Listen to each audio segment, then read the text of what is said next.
This is Manju Ramanan, editor of Film Middle East, and I'm going to be speaking to the very beautiful and talented Alaya Furniturewala. Alaya won the Filmfare Award this year, and she's a promising talent. She's of the manor born. She is the granddaughter of Kabir Bedi and Pratima Bedi, and her mother is Pooja Bedi, who's also been a very known actress. Alaya made a debut with Jawani Janiman with opposite Saif Ali Khan, and is an unusual film with an unusual debut for a film. And it doesn't look like it's her first film. She's so confident about her role in it, and she's amazing. What a smashing debut! Tell me about that. How did it come to you? And was there a prep? What did you do? Tell me about it. Firstly, thank you. Thank you so much. Yeah, I mean, it was a long time in training before, of course, it did come. And I wanted to really make sure that I at least had a basic grasp on what I was doing before I actually went out and did it in a proper film and, put myself out there. Also, another thing is that, the testing process was quite intense. There were multiple projects that I tested for that I, of course, did not get.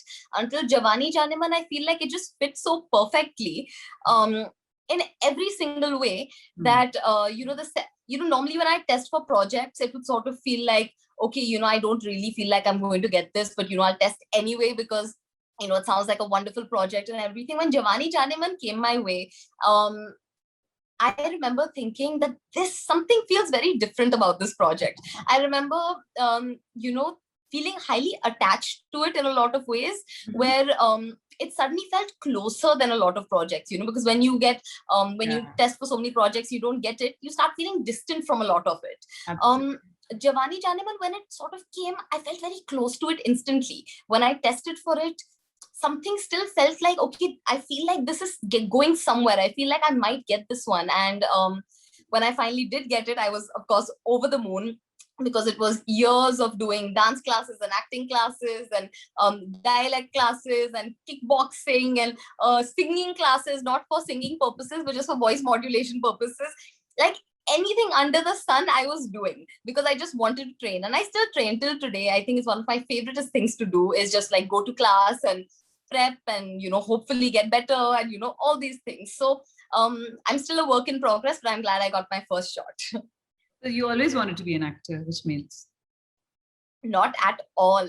Yeah. I wanted to be anything but an actor, which is why when I finally decided I wanted to act, I was like, I have less time. Because a lot of people that want to be actors, they want to be actors since like they were born. They're always at the parties dancing to all these Bollywood songs, and they're always, they watch Bollywood movies day in and day out.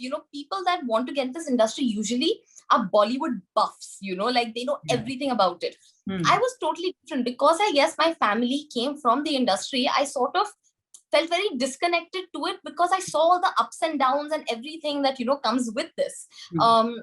And so I ran away from it. I was like, I don't want any of this. I was like, this is too hectic, too scary, too stressful. I was like, I want something that's more secure and safe and all of that.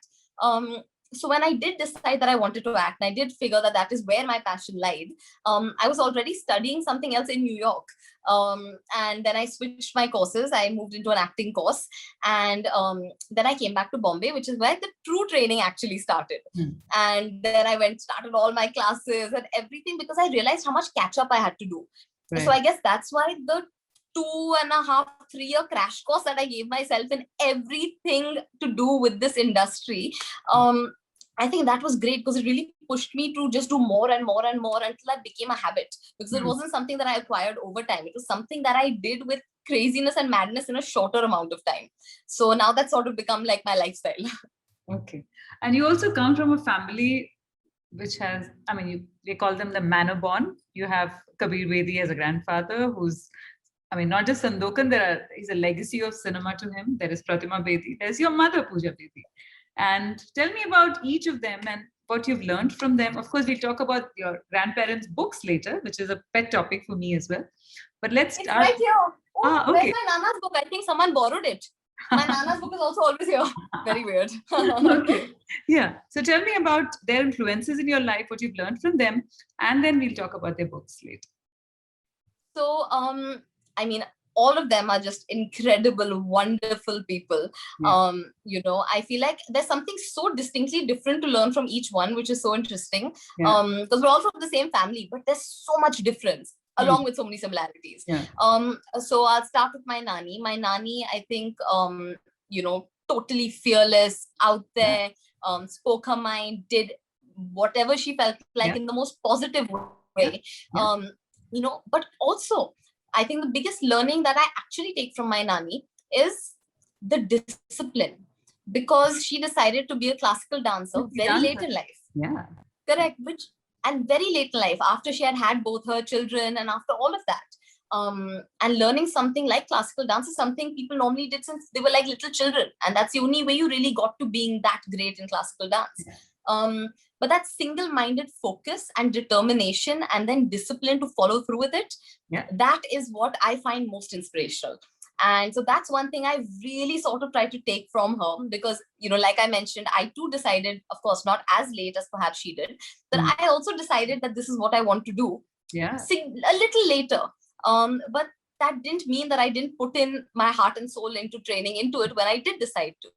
And of course, my nani was a different league of dedication, of, moving to a whole other place and, all of that.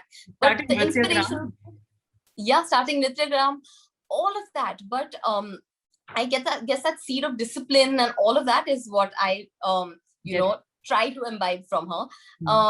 My Nana, of course, it's just how elegant and poised and held and, just all of that. I think that is the most incredible thing. Like, even if you meet him in a personal space, in anywhere, there's just this wonderful aura and persona about him that I think is just incredible. And under all that is this wonderful heart. As I actually found in the book, in his book that has just come out, Stories I Must Tell, because my Nana's quite a private man in that sense. Of course, he tells us stories and all of that, but hearing it from this perspective was so interesting. And then, of course, from my mother, I think the biggest learning that I have ever gotten is just how to treat everyone with a lot of kindness and a lot of respect. I think that has always been number one, because my mother has always made it a point to, treat everyone around her with the utmost care, concern, and respect. And I think that is something I've always noticed and, really tried to take into my life as well. It's amazing. I have interviewed your mother. I've interviewed Surupa Sen from Nrityagram a few years ago. Lovely. Yes, and I'm now speaking to you. So it's quite for me, it's lovely to see. I mean, how amazing. Yeah, I couldn't speak to your mother or a grandmother or your grandfather, but I've read his book and I love the book. So we'll talk about the book. Okay. Yes. Yes. So first we'll talk about Time Pass. Time Pass, which is an incredibly interesting book, much ahead of his age, and bold and brazen and lovely. And you look at this woman that you read through the books, which your mother put together, I think after your grandmother passed away. Yeah.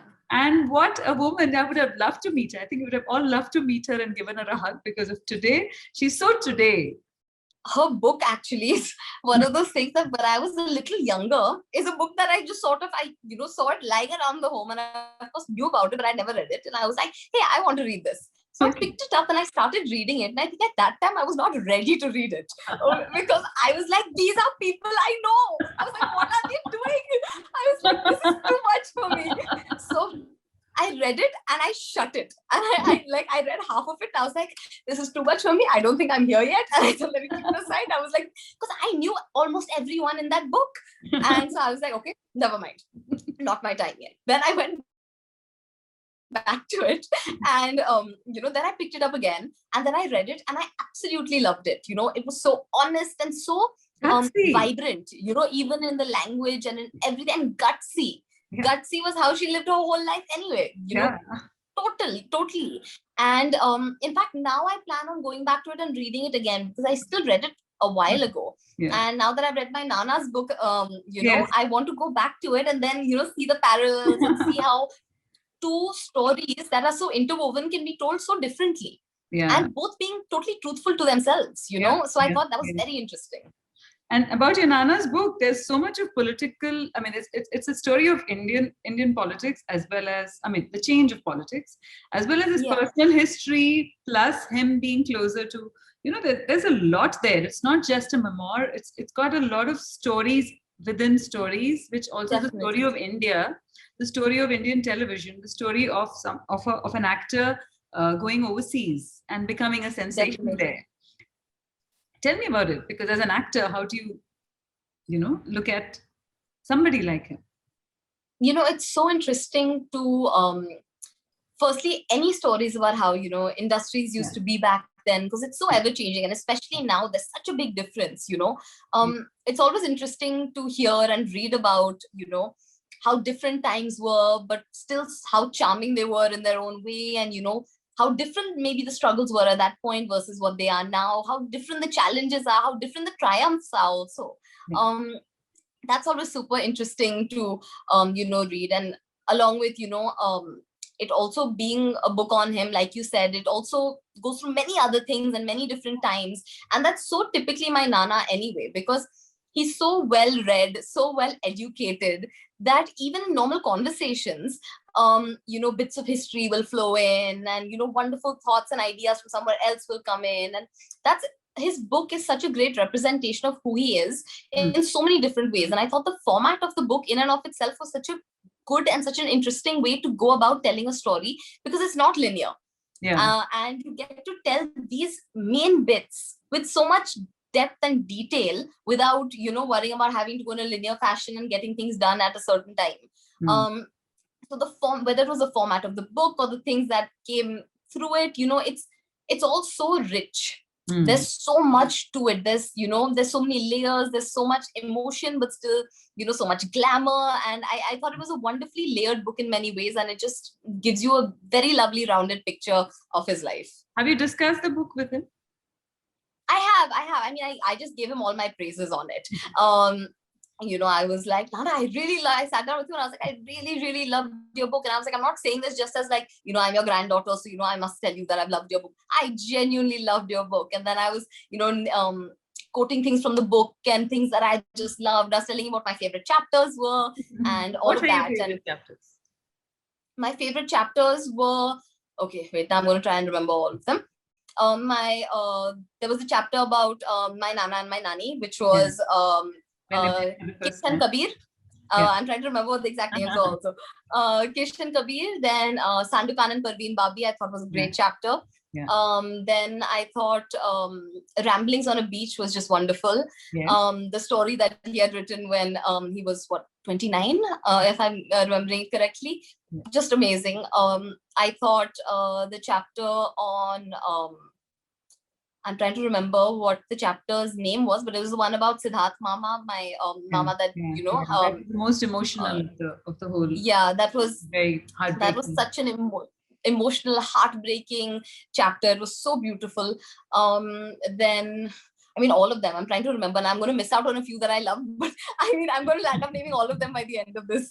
I love those because those were such an emotional view into my nana. There were lots of, like, even a chapter on his parents, like, that was so beautiful and also so, again, so rich in its content. There was just so much to it. I loved the whole book. I couldn't stop reading it once I started, and I thought it was so good and so effective. Okay. And tell me about your mother's films. Which one have you liked the most and why? My mother's films, I've only seen one. Jo Jeeta Wahi Sikandar. In fact, she doesn't like any other ones. I don't think I've seen any of her other films. I've only seen one, Jo Jeeta Wahi Sikandar. That was a sensational role, and that's a film in itself.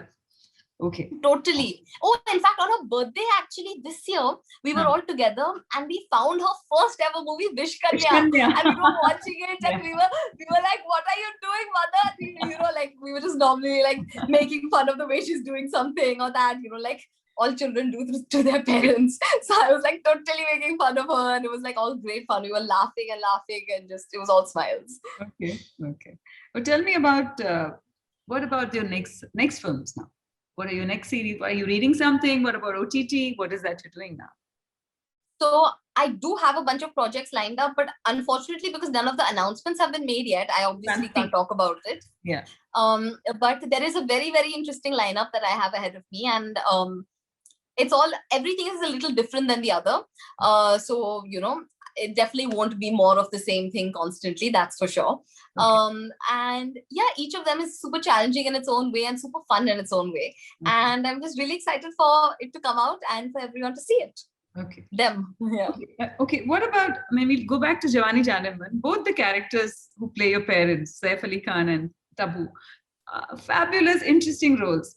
Especially Tabu's role, I think it's one of the most hilarious but very deadpan. It's such a beautiful role that whenever Totally. she's talking about energies and all of that, and then you burst out laughing, and it's such a Yeah. fun role. So tell me about interacting with these two big actors. Were there any times where you got nervous, or was it like, how was it? You know, they were and they are just such wonderful people. um I don't think there was even one day on set Mm, where I felt out of place, as though I was being treated like some junior that doesn't know anything. mhm, Whether they always, and this is for everyone on that set. mm, Everyone treated me like an equal, like I had an equal place there as much as they did. That I had as much to give. That my opinion should be heard just as much. Like it was such a wonderful, productive, happy, positive experience working with everyone. mm, They encouraged me so much, motivated me so much. Everything was just positive. There was no time where I felt lesser than or afraid, or of course little nerves were there initially. mm. But because they're so wonderful, they so effectively managed to take it away without even trying. Because they're just lovely people. It's just easy. So Yeah. it's only that initial fear that you have for yourself in general, because it was Mm, my first set and the first yeah. time I was going to be acting in front of a big crew and all of that. Mm, um I think the fear then became more that than anything else. And that was also only initial. mhm. But yeah, no, it was just absolutely wonderful. And of course, Tabu Man's characters was just hilarious. And in fact, funnily enough, it is so close to my mother. Like, Really? when I first read the script, I Mhm. could not stop laughing, and I came out and I was in my room, and I came out the dining table where my mother was sitting, and I was like, and that time Tabu Ma'am wasn't cast as the mom yet. Yeah. And I was like, this is like you. I was like, this woman is you. I was like, my mother's role in this film is you. I was like, how have they done this? I was like, how perfectly have they managed to cast me into this? Because my mother, I swear, literally 2 days ago, my mother and I had some argument about something, and she was like, I think the feng shui between you and me is wrong. I was like, why are we always at each other? She's like, something's wrong with the feng shui. And I just burst out laughing, because how am I going to take her seriously in an argument if she's talking about feng shui? So, like, it was just like, there's so many instances like that. So that was a joy to read on paper and a joy to even watch then on screen. And of course, what Tabu ma'am do, it was just incredible. Yeah, it's amazing. I mean, it's hilarious, and it's okay. And Saif, tell me about Saif Ali Khan playing your Seth dad. sir is just Seth sir is just, like I said, the most wonderful. I mean, all my shoot days were with him. Hmm. And it was just, like I said, so incredible. Yeah, He just was so encouraging, so motivating, but so easy and so fun, and yeah, just wonderful in every way. yeah. Just so easy. That's like the best way to say it. There's no hang-ups about anything. Everything that's there is just fun, and he's so good. He's such a brilliant actor. He's Yeah. such a wonderful human being. I feel like I seriously lucked out on my first film when it came to the people that were in the film with me, like Yeah. Tabu ma'am and Saif sir, and everyone else.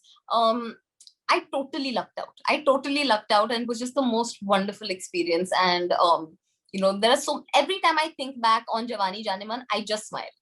There wasn't any day where I went back to my hotel room and I felt like, today was a bad day. Like today I didn't feel good about myself. Every day I went back feeling happy, feeling positive, and just looking forward to coming back on set the next day.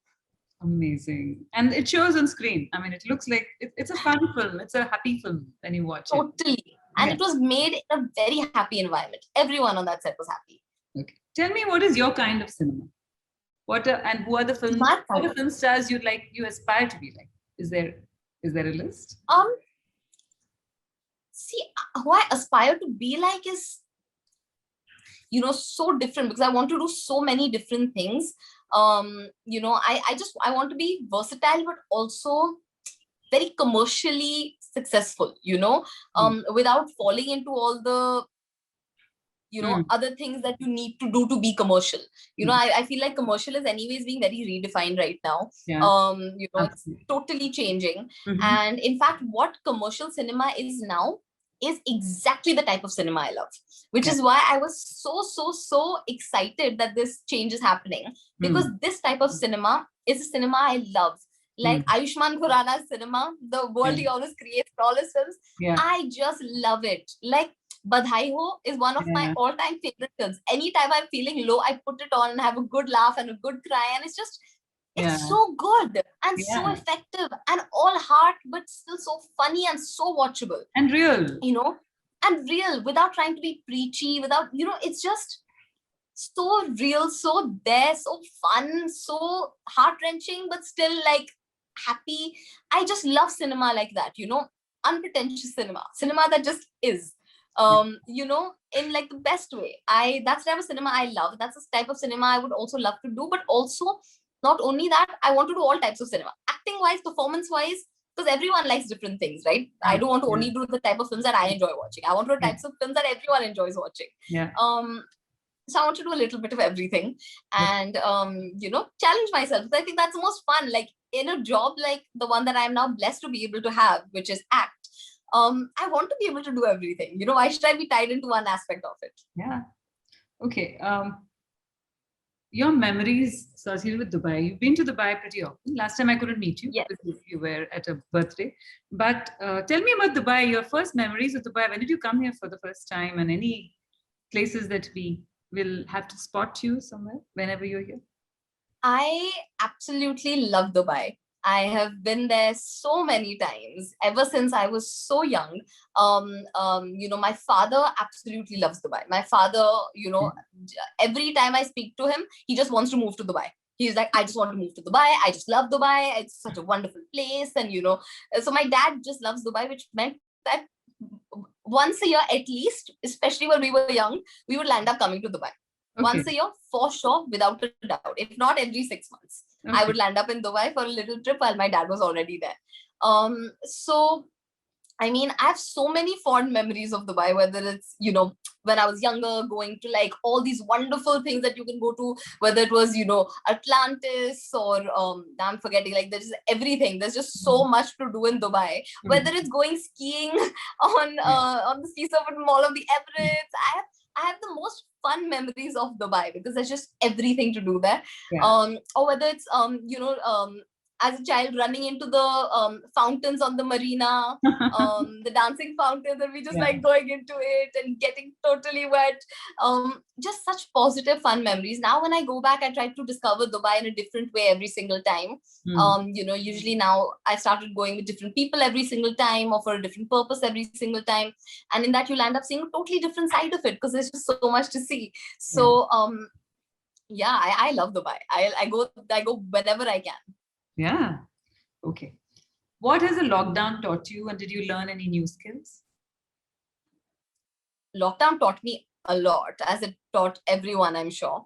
I mean, it taught me so many things. It taught me like proper, solid life skills like patience and, learning to stay positive in, really stressful circumstances, trying to find silver linings and things. It taught me a lot of that. It humbled me a lot also because it happened right after Jawani Janeman when I thought I had life figured out. Because, it came out and everything went super well, touch wood. I thought I had stuff figured out until a lockdown comes because of, a worldwide pandemic, and you realize just how quickly things can go. Because something so much larger than you is now taking place, something that is, crippling the whole world. And that puts everything into so much perspective, about how you can never get too comfortable with where you are, where you need to constantly keep working, whether it's on your relationships, whether it's on your friendships, whether it's with your career, whether it's with everything is constantly something that you need to put into because it can all go like this, which was such a crazy lesson to learn. But on the lighter side of things, I learned really fun skills. Like I, dabbled with cooking a little bit. I started doing yoga, but not real yoga at that point. Now I do proper yoga, but at that point I used to see all these cool videos because most of the time in the lockdown I was just looking at my phone because there wasn't much else to do. And I used to see these people do these really cool yoga flows and poses and all. And I used to be like, I think I can do that.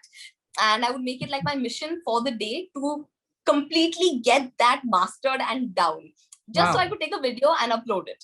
And even in my videos, I used to always say, listen, I know nothing about yoga, so don't follow this. It's just me having fun, and I'm just uploading it because I think it looks cool. Bus. Yeah. So now I started doing yoga properly because I learned that I had a little bit of flair for it and that I do enjoy it a lot.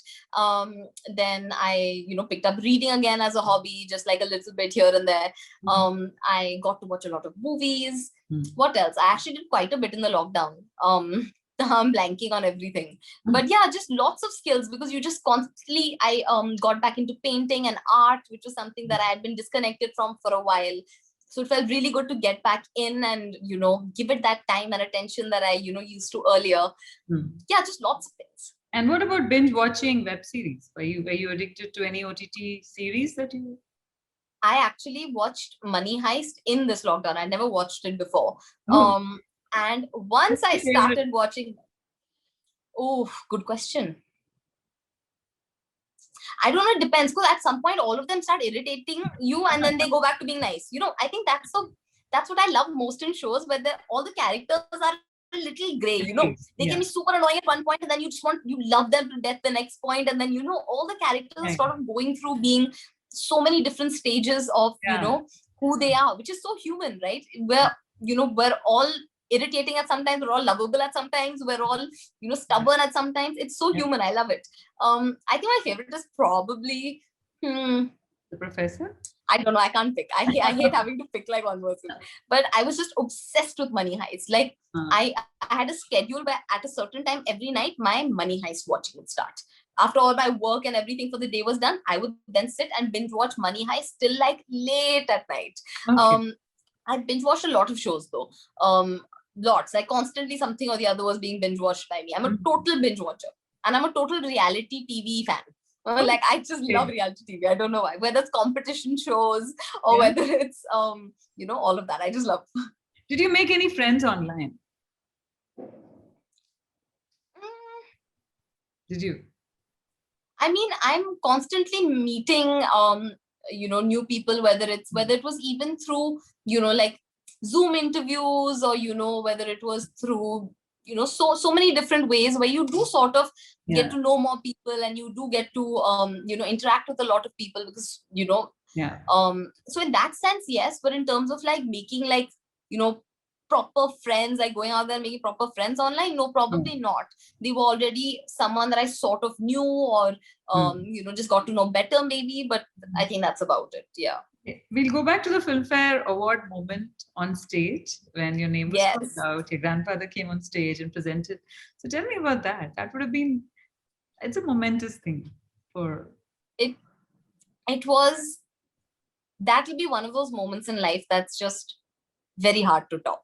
Like I don't know what in my life is going to happen that's going to top that moment, because that was one of those incredibly special moments that I didn't realize was even going to be so special until it was that moment when I was walking to my Nana, and I could just see him smiling at me, and I was looking at him, and he had so much pride in his eyes, and I had so much emotion, and it was just that walk from when I got up to where I went to him and then I gave him a hug. Just priceless. I could see the pride, I could see the joy, I could feel my own joy as well. Like it was just such a moment of accomplishment that made so much so worth it. Made me feel so good to be able to make people feel proud. It made me feel so proud in myself, because I know how much I trained when I did decide to train. I'm not one of those people that says that, oh yeah, I trained a lot when like I must have done like ek do acting class idhar udhar kar liya or ek do dance class kar liya. Not at all. I trained insanely and crazily. I could not dance to save my life. I had 2 left feet. I could not speak Hindi because I hadn't spoken in Hindi in the last 3 years, and anyways I was from an English speaking household, so I was at such a back foot, because it wasn't something I'd always done. I was 15 kgs heavier. I had to lose all my weight.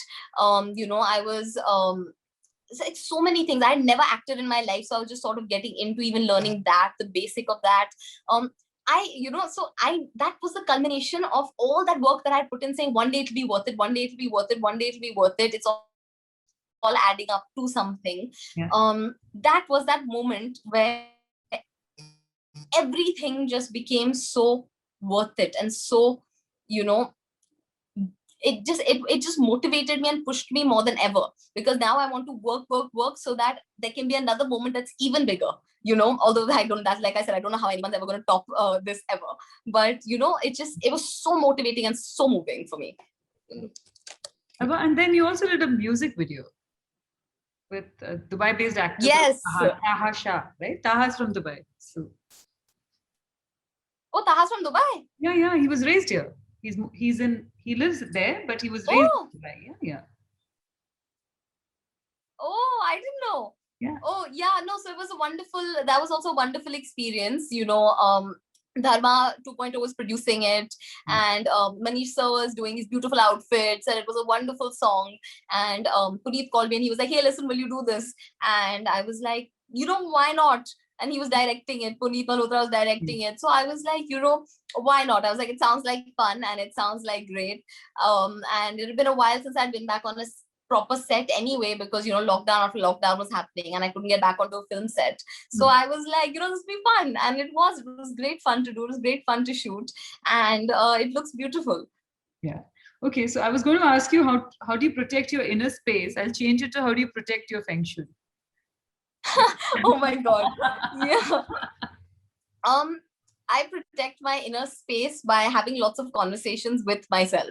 I think that's so important, to just be so in tune with yourself that and now this sounds very funny in theory, but it's so effective, where and this is actually a skill that I developed while I was doing my training. Because in that time I never really used to go out. I wouldn't meet anyone, so I was too tired at the end of the day, and that was sort of my life. I spent a lot of time with myself in that time. Because I wasn't really, I'm a very social person normally. I go out, I meet people, I enjoy that. Yeah. So for me to not do that, for me to just do classes all day, then come back and sleep early because I'm so exhausted, and wake up at 8 a.m. the next morning and do everything all over again every single day, I sort of got into a shell of just me. And during that time you have to really sit and confront yourself a lot. Where where if you're just messing up constantly in dance, and you gone to the gym but your body is still looking a certain way, and there's so much that comes out towards yourself, in that, whether it's, and in the start it's all negative because you're not used to sitting and spending time with yourself. You're uncomfortable with looking at yourself in the mirror, like really really looking at yourself. And it's about getting past that and being able to treat yourself the same way you treat someone you really really really love. You tell yourself so often that oh, I'm looking fat in this, oh, I can't do this, so I'm useless at that. And this is, people say that to themselves so easily and so quickly and so often. Would you say that to someone you really loved that often? Would you say it at all? You wouldn't. And that's how you have built a great relationship with that person, because that's not how you talk to that person. And so that's what I really try to imbibe with myself, where I started talking to myself with so much respect and so much love and so much care and so much concern, that now if I do have a bad day, I'm very very okay with just giving myself a hug and saying tomorrow will be better. And it's so important to be able to do that without, and in the start it feels so silly. You feel so silly, you're like, what am I doing? This is cringy. And touch wood, I have a lot of wonderful people around me that I can also call up and speak to and be like, hey, listen, life is just bothering me today. That's great, but you should also be able to be that for yourself first. And I feel like that's what gives me a lot of inner peace. Being able to just be there for myself gives me a great sense of confidence and calm within me. So if I feel a certain way, I'll then have a discussion with myself. So in my head only, I'll be like, okay, fine, why am I feeling this way today? Why am I feeling so frustrated? Was it because of this? Okay, fine, like, we'll deal with it this way. And I sort out my own problems, in that sense. I think that is so important. Yeah, but it's lovely, isn't it? You found a solution to something that could probably take people a long time to arrive to.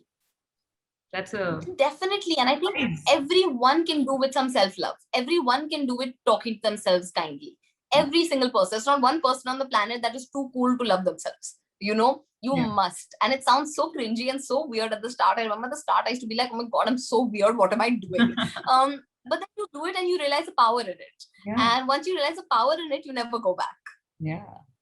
Okay. Quick questions now. An on-screen dance clip that made you smile recently.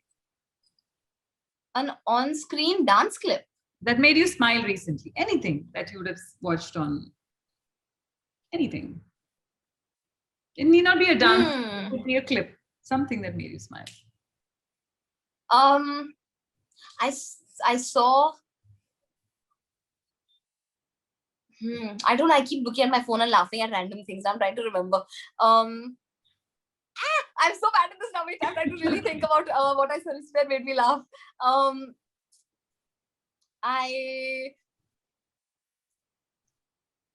Okay. I'm blanking. Think about it. Okay. Okay, I'll think about it. An actor's Insta profile you check always. Is there anyone that you absolutely love that you first check that profile? Oh, Priyanka Chopra. I love seeing what she's always up to, because she's always up to something so incredible. You know, you think that like, okay, now where are you going to go from here? You're already killing it at life. You're too good. And then something else happens. You know, I think it's amazing. Amazing. Okay. A piece of advice that you were given and you abide by. It could be anybody in your family. It could be any of your friends. Be humble, be hungry, and always be the hardest worker in the room. Okay. Foods that you absolutely love. Food that you absolutely love. I love most food. I don't like being picky, but recently I've turned vegetarian because I'm trying to just get a new sense of discipline and everything. So now I guess my favorite food will be a very, very basic paneer. I just love paneer. I don't know why. People judge me a lot for it. I love paneer. I'll have paneer in any form. Okay. Another question was a recent post that you've liked immensely. Again, it's similar to the one that we asked first. The first a recent post that I liked, like something that you liked recently. Yeah.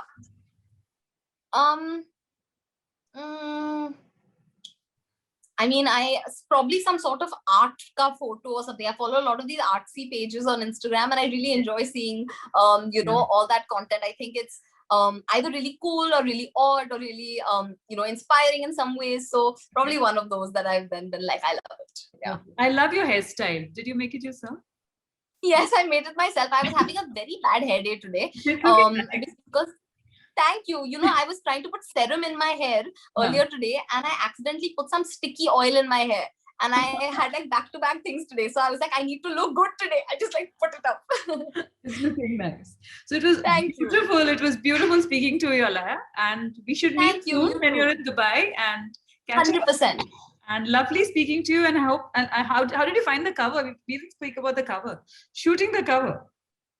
The Filmfare cover? Yeah. Oh, it was lovely.